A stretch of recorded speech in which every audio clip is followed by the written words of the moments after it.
Welcome to our Education News Show from the Peoria Unified School District.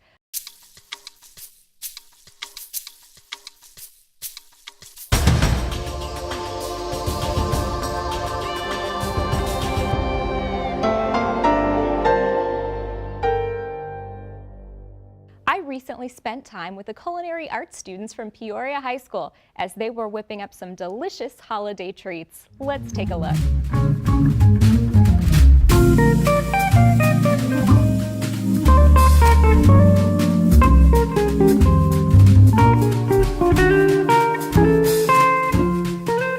I'm here at Peoria High School. We're in the culinary arts room about to take part in a Thanksgiving tradition, sweet potato souffle. We'll be learning how to make it right here on the show. I'm joined by the culinary arts teacher, Mrs. Barb Saltzman, as well as Jabril. He's a senior here at Peoria High School and involved in our culinary arts program. And we have quite the cooking demonstration. As you can see, I'm in my Thanksgiving best here and ready to learn how to make one of my all-time favorites, Mrs. Saltzman. It's sweet potato souffle. Right.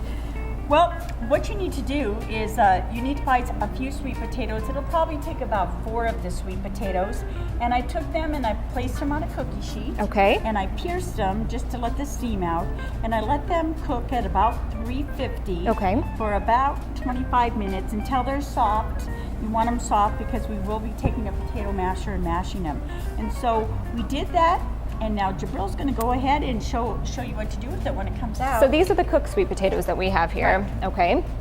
So Jabril, you're going to just peel away that skin for us. We want to make sure we don't have any of that skin on there before we begin mashing, correct? Yes. Okay. And these cooked sweet potatoes, you said about 3 cups. Right. It'll take 3 cups for the recipe. So we have a little bit more than the 3 cups there, but that's okay if we have just a little bit extra for our demonstration. So that peeled off nice and easily for you there, and then you're going to begin mashing, is that right? Correct. You've got them all placed in the bowl there, and bring your muscles out for this part of the job, right? Scoot that out of the way there for you. We're going to just mash those away. Good deal. Now Danielle, when you're making this, if you don't want to start the oven and get the house warm or whatever, you can microwave them too. It still takes about 20 minutes. But works just as well. Right, you can pierce them, you can microwave them. Just make sure you take the skin off. You don't want the skin on it. Good to know, because those with the, unless you have the double oven, it's tough to have everything that you're preparing for Thanksgiving going on at the same time. So if you can avoid the oven for one portion of it, that's always what's best. So he's going to put 3 cups in the mixing bowl. And this is awesome. Give those a little scoop there. Good deal. Get most of it out. While he's doing that, if I'm making them for my family, the sweet potato souffle, I would put it in the larger casserole dish. Okay. But when we do some of our meals here on campus that we do actual individual souffle the smaller dishes. size. So the portions are already there for us. Or if there's a family that's smaller, you can do even a smaller souffle dish. So there's your different options here. So we can take, in essence, everything that we're making and we can break it up to whatever fits for your meal needs or for your family size or how many you're serving for Thanksgiving dinner. Perfect. That works out well. He's got just about the 3 cups there. And we started using this recipe at home, and now my family they don't even have pie anymore, even though I have the pies on hand. They like this so much they'd rather have seconds on this than to actually have pecan pie or pumpkin pie. Well, this time of year and the sweet potatoes are sweet and it's a good little treat around the holidays. Okay, so we have our 3 cups of mashed sweet potatoes, and then to that we're going to add 1/3 cup of melted margarine. Okay, can I go ahead and do that? Sure, please. Okay, so 1/3 cup of the melted margarine. Great. And then we're going to add 1/4 cup of brown sugar. Okay. And we're going to use 1/4 cup of white sugar. And you can see that we already have this measured out. And Jabril, do you want to go ahead and crack the eggs for her while she's waiting? Sure. Get the eggs going. And then we're putting a 1/2 teaspoon of cinnamon. Okay. Can that go in now or do you need to wait till you get the eggs go ahead in? and put it Okay. in. So pour both of those in. And then 1/4 teaspoon of nutmeg. Okay. Put that egg in there. Nutmeg. And we need about 1/3 cup of milk right there. Okay, we've got our milk. Okay, and then Jabril, we need your mussels. The mussels in there. So, well, that is everything. That's easy enough for just the base it's there. It's not your typical, when you hear souffle, you're thinking of a souffle more in the oven and the type of cake, and but this isn't that. It's because of the eggs in it that they call it a sweet potato souffle. So we have our mashed sweet potatoes, eggs, milk, brown sugar and white sugar, some nutmeg, and some cinnamon. So it almost tastes like a pumpkin pie at this point. Oh, both kinds of sugar in there too. You know, that's going to be tasty. We've got that all mixed. Perfect. And then we're going to take our casserole dish. Okay, we've got our casserole dish. We've got to give it a good spray. Absolutely. And there we go. Really, you want to go ahead and put that in? Now, Mrs. Saltzman, is this something you can make up ahead of time, or is it something that really needs to be done shortly before it's going to be served? Actually, what I do, like you were talking about having that shortage of space in the oven, I make mine up the day ahead of time. Okay. And then I just put it in the refrigerator, and then the last half hour when you're letting the turkey sit out before you actually carve it, you can stick this in. There you go. Great. Now, so at this point, the souffle, once it's baked, it tastes like pumpkin pie. But now we're going to change it up a little bit. Ooh. So if you want to hand that over to Jabril. Okay, and that's Jabril. We've got a topping that we're going to put on top. Is that right? Absolutely. It calls for a cup of crushed cornflakes. You can use a blender to do it, or you can just pour your cornflakes in a plastic bag. Right, and then take your rolling pin and you just want to crush them. You don't want people to know there's cornflakes. So that's how you do that. And also, in addition to that, it's going to be calling for chopped pecans. Chopped pecans. And so what we like to do here in class, it makes a little bit of noise, but we like to take them and put them in a baggie, and then take the mallet, and we like to pound them. You don't want them real fine. Just a light chop so that it's got that crunch still. Perfect, perfect. So what we're going to do is make a crunchy coating now. So if you can put a cup into the bowl of the crushed cornflakes. Okay, got the cornflakes. And then here we go again. This is my favorite part. Oh, the brown sugar. Brown sugar. Give that a little tap. Get every little bit out of there too. Okay. And then we have our nuts. So we have pecans. We're gonna put the pecans in there. It always adds a nice festive look to the top too when you've got the topping. Well, you know what it's going to turn into now? It's going to remind you of pecan pie. Oh. So if you can get the melted butter. Right. We need a third of a cup of melted butter. And Okay. then stir it all up. Okay. We're gonna give that a stir.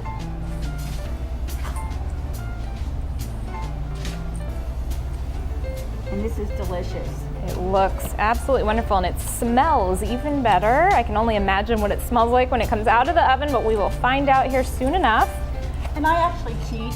When I'm at home, my family likes the top coating so much that I actually double the recipe sometimes and put double the amount on top too, to make sure they know they're having that slice of pecan pie. A little extra butter, a little extra sugar in there.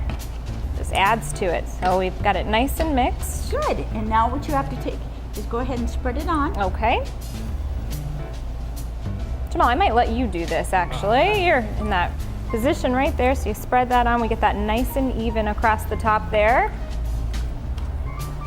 Do the honors. Finish us off. And the way we have it in here, instead of the individuals, it really just resembles a pie. So that's nice. The individual ones, like I mentioned, they work really good. When we have our catering meals here at school, many times we have up to 90 people coming. So rather than have it dishing it out and having the portion look like this. It's easy to serve that way. Many times we put this right in the middle of the plate, and then we serve all the other food around it. So it's something that people might want to look into for Thanksgiving. Sure. Okay. Now we're going to put it in a preheated oven at 350, and it's going to go ahead and bake for about 25 minutes. Very good. Just enough to get the mixture really hot, get the eggs mixed into it, and then get a little bubbling on there too. Oh my goodness. Great, and all in the holiday spirit, so we love that, of course. So thank you, Mrs. Saltzman, for that wonderful demonstration. We can't wait to taste it, and thank you to you, Jabril, a wonderful sous chef that we have, and I know you're going to go on to do great things in the culinary arts as well. So thank you very much. You're welcome. I'm joined by Superintendent Dr. Denton Santarelli. Dr. Santarelli, as always, thank you for being here today. It's a pleasure. Big week for the Peoria Unified School District. Millions were casting their ballots across the nation, but many also made a decision a little closer to home here for the Peoria Unified School District. The bond election was successful. Can you tell me a little bit about what that will go towards? I certainly can. First of all, I would like to thank our community for all of the support. In the district, we've enjoyed tremendous community support from our parents and leaders within the community for many, many years. So thanks to our community and to our staff members for making that a successful bond election. You know, this is the first time that we've gone out for a bond where the money has not been designated for new construction. The $180 million is broken into really two categories. The first category is to maintain the facilities that we have. Much like our homes, we have to put money into them to allow them to hold their value and to be safe and functioning at capacity. So maintenance of our facilities. The other part of that is technology. As we work to prepare our students to be college and career ready, we know that technology is going to be a fundamental component of that formula for success. And so there are approximately $40 million set aside for technology, so that we can have our facilities in such a manner where we can have access and connectivity for students and staff. So we're delighted by that. The other part of that is there is a component in there for transportation, for school buses and an aging fleet. Certainly we need to make sure that we're not only maintaining them, but replacing them as is necessary. So we're thankful to our community, and we're looking forward to being good stewards of that money and making sure that we're maximizing those dollars every chance we can. Well, I know we'll be getting a plan out to our community for exactly how those dollars will be spent, and of course much needed repairs for our school buildings. Our parents tell us time and time again school safety is of utmost importance. I know it's important to the district as well. Technology, we have to make sure those students are college and career ready, and of course our school buses. So certainly we appreciate our community voting yes for that bond election. Some other news that came out of the recent election: we are adding 2 new board members to our 5-member governing board. Can you share a little bit about the new additions to our governing board? Well, I'd certainly be glad to do so. We'd like to welcome Mr. Matthew Bullock to our board, as well as Mrs. Tracy Livingston. They'll be joining the board starting January 1st. We're certainly very appreciative of the service of Mr. Eddie Smith, as well as Mrs. Diane Douglas, who will be completing their terms at the end of December. So we're looking forward to working with Mr. Bullock as well as Mrs. Livingston, and we're excited to have them join our team. I'd also like to congratulate Mr. Joe McCord. Mr. McCord. He was successful in running for his 2nd term, and of course Mr. Hal Borhauer will also be joining us again for another term. Well, we're looking forward to having those new members, welcome all of them to our governing board, and I look forward to having that complete board January 1st as we get started, and appreciate all the work of our governing board members. They are among the most dedicated volunteers for the Peoria Unified School District, so we certainly appreciate all that they do. I want to ask you now about a measure that was on the ballot that wasn't so successful. Many have likely heard by now that Proposition 204 did not pass, and I know burning question for many in our community is what is the impact that that will have for the Peoria Unified School District, for our students and staff going forward. I know that would have brought quite a bit of funds into our district had it been successful. So can you talk a little bit about what we should expect now? That's a very good question, and one that I really don't have a great answer for at this point in time. You know that those dollars were earmarked to support public education, and the reality of that measure was that even if it had been successful, those dollars would not have equated to the reductions that we've made since 2008. So we've had significant reductions. We've worked with our staff and our community to be as efficient as we possibly can with those resources, but it's had an impact. We have large class sizes. We've had to hold off on a lot of programming and supports, and we've had supports cut to our students. And so the big question is, our community approved an M&O override, which was approximately $18 million 2 years ago. And those dollars are to support the students, particularly in the special areas, the musics, the PEs, the band, the arts, the kinds of services that our community expects and enjoys, and certainly we have a great history of success with those things. Reading intervention programs, all of those things were part of that M&O override that our community approved 2 years ago. Unfortunately, with the loss of this ballot initiative in 204, some of those things may be jeopardized. We don't know for sure. We are going to certainly continue to be very interested in what the legislature is doing. Ultimately, that'll be the governor and the legislature who determine our funding for next year. We've heard a lot about this funding cliff associated with the sunset of the 1 cent sales tax. We'll have to wait and see. On the positive side of it, we hear that revenues are up. We hear that the housing market is starting to recover a little bit. So we're going to have to just wait and see. We have been working with our staff and community and putting together a list, if you will, a kind of a reverse priority list. If we have to undergo significant cuts, or any cuts for that matter, we're putting together a list, and we'll in essence work down that list depending upon the severity of the cuts. So we'll keep our fingers crossed, we'll hope for the best, and we probably won't know until after the legislative session gets started and we start to hear reports from the JLBC on funding. And that's looking like maybe March, late spring, that we might know that. It probably won't know definitively until about that time. Okay, and I think it's really good for our community to know that we do have a plan in place, that we will be working closely with the legislature, and you've been quite vocal in saying that we're looking to their leadership in hopes that they can make some decisions that really are in the best interest of students and in education, particularly for K-12. So we'll keep our eyes tuned to the legislature and what will come of some of the decisions that they're making impacting education.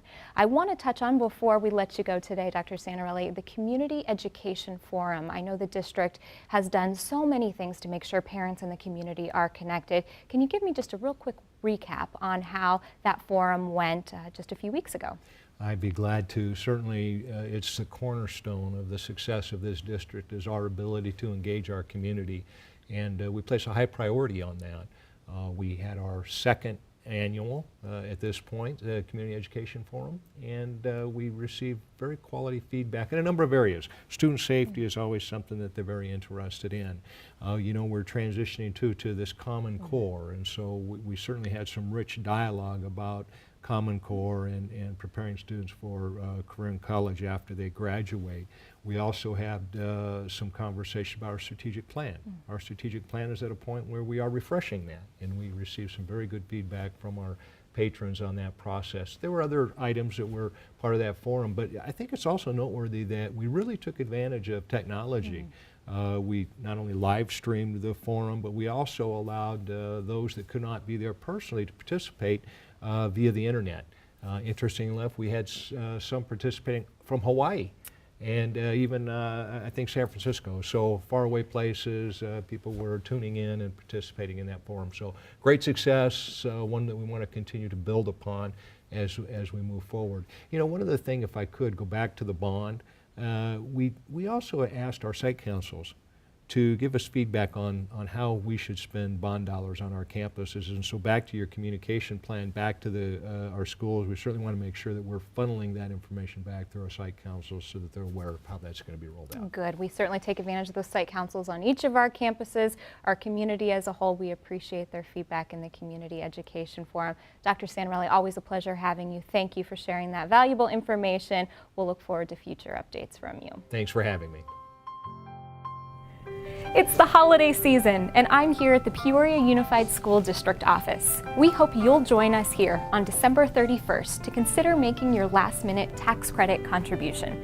Through Arizona state tax law, you can make a contribution of $200 for those filing individually or $400 for those filing jointly. Your contributions help support extracurricular activities for our students. You can donate anytime through the end of the year by visiting our website, peoriaud.k12.az.us, or join us here at the district office at 63rd Avenue and Thunderbird on December 31st. Thank you in advance for all you're doing to help support Peoria Unified School District students. It's important that you have the information to stay connected with all that's going on in our very busy calendar of events. Visit our website at peoriaud.k12.az.us. We also encourage you to check us out on social media. We are on Facebook, Twitter, YouTube, and most recently, we are pinning like crazy on Pinterest. We have an extra special treat for you today. I am joined by members of the Liberty High School Jazz Orchestra, and here with me is Mr. Jensen. Thank you so much for bringing your kids down to our studio here at Channel 11. Can you tell me a little bit about the Liberty Jazz Orchestra? Sure. These kids are all members of jazz band as a class, and we kind of approach jazz education a little bit differently than the traditional model at Liberty. So we work in a traditional big band and in the way that all the other schools do, but once a week we break down into small combos. And so it's a rhythm section, your drums, your guitar, your bass, sometimes a piano, and then just individual players. And so they get to learn a little bit more about practical jazz application and soloing and playing in a small group. And so these are some of our top kids. They auditioned for a spot to come down here and play for you today. Well, we're so thrilled to have them here in our studio. Now tell me what we'll be hearing from them today. We play jazz standards. So we have a book that just has jazz standards, and all it gives them is kind of a bare bones map, an outline of the songs. And so they pick songs that they like and that they want to play, and they listen to examples of other people playing those songs that they like, and they take what they want and they add in their own creativity and their own personal touch. So they've all picked 4 songs, and that's what they'll play today. Very good. Well, without any further ado, the Liberty Jazz Orchestra.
You've been listening to the Liberty High School Jazz Orchestra with their piece Black Orpheus. Next up, we'll be hearing Whispering.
These are the wonderful sounds of the Liberty High School Jazz Orchestra with Whispering. Next up, it's Chitlin's Con Carne.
special thank you to the Liberty High School Jazz Orchestra. Their final piece today will be All Blues.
You are listening to the wonderful sounds of the Liberty High School Jazz Orchestra under the direction of Mr. Jensen. I want to thank each of you for being here with me today and for your wonderful work on set. Thanks again.